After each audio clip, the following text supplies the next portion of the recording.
Price Lord இயேசுவின் நாமத்தினால daily மன்னான்கிற கர்த்தருடைய வசனத்தை தியானிக்கும்படி உங்கள் ஒவ்வொருவரையும் அன்போடு வரவேற்கிறேன்.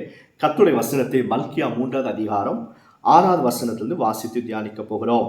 நான் கர்த்தர், நான் மாறாதவர் ஆகையால் யாக்கோபின் புத்திரராகிய நீங்கள் நிர்மூலமாகவில்லை. இஸ்ரவேல் ஜனங்களுக்கு விரோதமாக எத்தனையோ சத்துருக்கள் எழும்பினார்கள், அவர்களை அடிமைகளாக கொண்டு போனார்கள். ஆனாலும் அவர்களை அழிக்க முடியவில்லை. அவர்கள் அழிந்து போகல. காரணம் என்ன அப்படின்னா, தேவனாகிய கர்த்தர் அவர்களை பாதுகாத்தார். ஏன் பாதுகாத்தார் அப்படின்னா, ஆபிரகாம், ஈசாக்கு, யாக்கோபுக்கு கர்த்தர் சொன்ன வாக்குத்தத்தத்தை விட்டு ஆண்டவர் மாறவே இல்லை.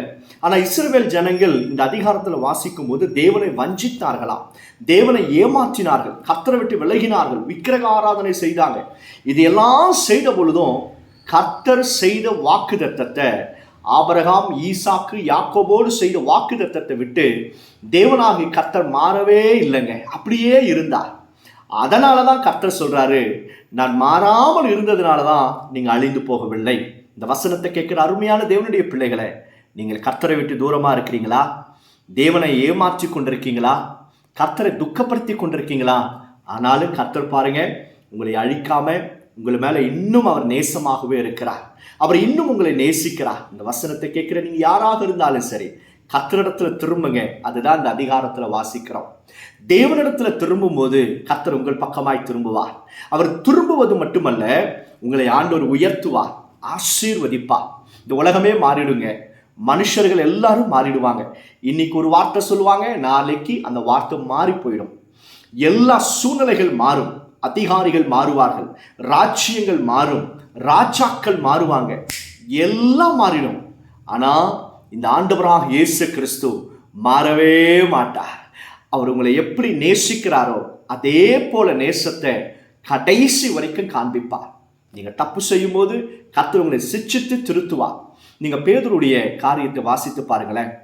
பேதுரு ஆண்டவராக இயேசு கிறிஸ்து இடத்துல இருந்த பொழுது, உமக்காக நான் அதை செய்வேன், இதை செய்வேன், ஜீவனையெல்லாம் கொடுப்பேன் என்று வீர வசனங்களை பேசினார்.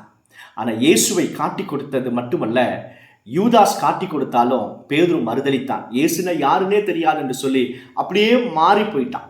ஆனால் இயேசு உயிர்த்தெழுந்த பிறகு அந்த பேதுருவிடத்துல வந்து அவனை பழிக்கு பழி வாங்கலை, அவனை அன்போடு விசாரித்து அவருக்கு உதவி செய்து மீண்டும் தன் பக்கமாக இழுத்து கொண்டார். இந்த வசனத்தை கேட்கிற தேவனாகிய கர்த்தர் உங்களோடு கூட பேசுகிறார். என்ன தெரியுமா? நீ மாறினாலும் நான் மாற மாட்டேன், நீ என்னை விட்டு விலகினாலும் நான் உன்னை விட்டு விலகவே மாட்டேன் என்று கர்த்தர் சொல்லுகிறார். நீங்க எந்த சூழ்நிலையில் இருந்தாலும் கம் பேக் டு ஜீசஸ். மீண்டும் ஆண்டவராக இயேசு இடத்துல வாங்க. உங்க வாழ்க்கை முன்னிருந்ததை பார்க்கணும் கர்த்தர் மேன்மையாக்குவார், ஆசீர்வதிப்பார், பெரிய காரியங்களை செய்வார். நான் பேசுகிற அந்த ஆண்டவராக இயேசு கிறிஸ்து மாறாதவர், உங்களை மறவாதவர், நிச்சயம் உங்களை தூக்கி எடுப்பார். அநேகருக்கு உங்களை ஆண்டவர் ஆசீர்வாதமாக்கி கொடுப்பார். பாருங்க, நம்முடைய சூழ்நிலைகள் எல்லாமே வித்தியாசமாக இருந்தாலும் தேவன் மாறாமல் சூழ்நிலைகளே மாற்றுகிறவர். நீங்க எந்த சூழ்நிலையில் இருக்கிறீங்க? போராட்டத்தோடு இருக்கீங்களா? சத்துருக்கள் உங்களை நெருங்குகிறாங்களா? இவன் எப்ப செத்து போவான்னு சொல்லி எதிர்பார்க்கிறாங்களா? ஆனால் கர்த்தரோ மாறாதவர். நீங்கள் அழிந்து போகாதபடிக்கு கர்த்தர் உங்களை காக்க வல்லமையுடையவர். அவருடைய உயிர்த்தெழுதல் வல்லமை இன்னும் மாறலை, அவருடைய வாக்குத்தத்தங்கள் இன்னும் மாறலை, அவருடைய வல்லமை இன்னும் மாறலை. இயேசு கிறிஸ்து நாமத்திற்குள்ளாக இருக்கிற அதிகாரம் இன்னும் மாறல. அவர் உயிர்த்தெழுதல் வல்லமை இன்றைக்கும் கிரியை செய்கிறது மாறாதபடிக்கு. அவர் மாறாதவர். நிச்சயம் நம்ம வாழ்க்கையில பெரிய காரியங்களை செய்வார். பயப்படாதீங்க. ஷீரர், காட் இஸ் வித் யூ. ஜோமன்லாபா. பரலோக பிதாவே, இந்த வசனத்தை கேட்கிற அருமையான தேவனுடைய பிள்ளைகளை இயேசுவின் நாமத்தினாலும் பக்கமாய் திருப்புவீராக.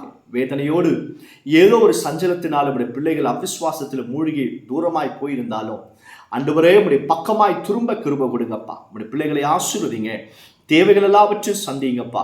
உடைய பிள்ளைகளுடைய முகத்தை பிரகாசிக்க செய்யும். இயேசு மூலம் ஜெபிக்கிறோம் பிதாவே. ஆமென், ஆமென். God bless you. God bless you all.